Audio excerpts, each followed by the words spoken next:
The stock market is acting like a rapid recovery is a slam dunk. It's not. New York Wall Street has experienced a breathtaking rebound from the coronavirus crisis lows, one that reflects a belief among investors that the U.S. economy will enjoy a swift recovery from this historic collapse. The S&P 500 spiked a stunning 27% between March 23 and Tuesday.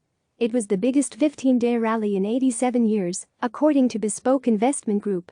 The Dow skyrocketed even further, gaining 5,300 points, or 29%, in that span. The recent rebound was driven by relief over the emergency actions taken by Washington to avoid a full-blown financial crisis or even a depression. Investors are encouraged by signs that the coronavirus may be at or near a peak, potentially allowing businesses to reopen next month. Yet that optimism is not backed up by the reality on the ground. Health experts are warning of a potential second wave of infections that could lengthen the time social distancing remains in place. That's why many economists are not anticipating a speedy rebound. Rather, they see a choppy recovery, marred by fits and starts. This will be anything but a V-shaped recovery, Mark Zandi, chief economist at Moody's Analytics, told CNN Business. We'll get out of the gates fast when businesses start to open. But we'll be right in a quicksand because everyone will have an eye on the second wave. Some of that concern is creeping into markets. The Dow dropped 600 points, or 2.6%, on Wednesday following a series of horrific economic releases. Long, hard road retail sales plunged by a record 9% in March, highlighted by a 50% nosedive at clothing and clothing accessories stores. American factories had their worst month since 1946. That's on top of the 16.8 million people who have filed initial unemployment claims during the crisis, a number that is expected to jump higher still when jobless claims for the latest week are released Thursday.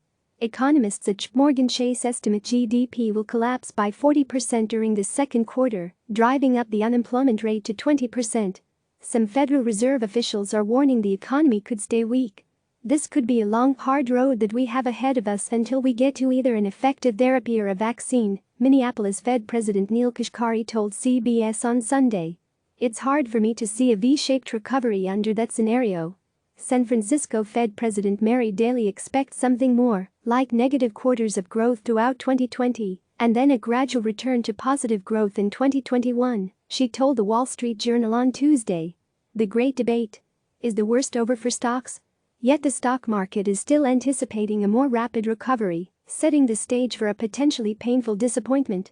The next challenge for the market is when reality hits that while we're past the worst of the virus, the process of reopening and the growth rate will still be really slow for a while, said Peter Bucher, chief investment officer at Bleakley Advisory Group. That reckoning could eventually cause U.S. stocks to retest those March 23 lows. We saw a bottom, but I don't believe it was the bottom, said Bucher. This wouldn't be the first time there were multiple plateaus on the way to a market bottom. During the Great Recession, U.S. stocks enjoyed multiple rebounds in late 2008 that raised hopes the worst was over. Yet the market didn't truly bottom until March 2009. I'm reluctant to say we've seen the worst, said Gus Faucher, chief economist at PNC Financial. It's plausible we see stock prices move dramatically lower in the near term. Others are more optimistic, especially because extremely low interest rates make risky stocks look much more attractive than bonds. Even though the market might get scared again, I don't think stocks are too high, said David Kelly, chief global strategist at JPMorgan Asset Management. If you believe 2021 will be the first year of the rebound, then there are still good reasons not to be overly negative on stocks. Fed chief. We need to make them whole. Congress and the White House enacted a record-breaking $2 trillion stimulus package that provides relief to consumers and aims to keep small businesses alive. The Fed has rolled out trillions of dollars of lending facilities to keep credit, the lifeblood of the economy, flowing to households and businesses. The fact that this crisis was caused by a virus, not greed, has freed policymakers to take an even more aggressive response. People are undertaking these sacrifices for the common good. We need to make them whole, Fed Chief Jerome Powell said during a webinar last week with Brookings Institution. They didn't cause this.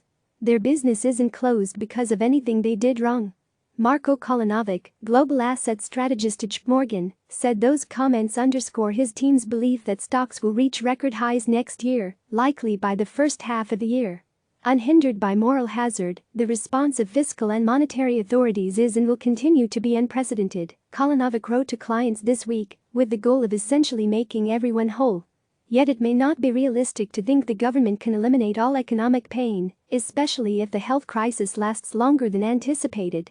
There will be a lot of small business failures, said Zandi of Moody's, adding that many very small firms may not have the resources to take advantage of the government's forgivable loan program. Major U.S. banks are bracing for a massive wave of loan defaults, despite the government's rescue programs. For instance, Bank of America, BAC, more than quadrupled its provisions for loan losses to $4.8 billion. What lawmakers in the Fed are doing is critical to ensure we don't go into a complete black hole, said Zandi. But that doesn't mean they will forestall a lot of darkness. That's dead ahead. The risk of a second wave. Health experts have warned the coronavirus pandemic could return later this year. If you mean it goes way down and then come September, October, November, we have another peak, I have to say I would not be surprised, Anthony Fauci, the nation's top infectious disease expert, told the Associated Press on Tuesday. That's why while the White House is seeking to reopen the economy as soon as May 1, many governors are reluctant to move that quickly. And new research suggests stay-at-home orders will stay in effect longer than anticipated. Indeed, the United States may need to keep social distancing restrictions in effect until 2022, unless a vaccine becomes available quickly or hospital capacity is expanded drastically, Harvard researchers wrote in a paper published in the journal Science Tuesday. The worry is that the United States reopens the economy too quickly, setting off another spike of infections, which is already happening overseas. Asia is starting to see a second wave of infections, with Japan and Singapore both entering an exponential phase of growth in new cases, Matthew Harrison, biotech analyst at Morgan Stanley, wrote in a note to clients on Tuesday. This highlights the broad risks around reopening. And those risks will cause businesses and consumers to remain cautious for the foreseeable future. People will be reluctant to travel, go to business conferences, sit cheek by jowl in ballparks, visit amusement parks or even eat at restaurants. Life is not going back to the way it was until we get a vaccine, Buchver said. Click subscribe to receive the latest news.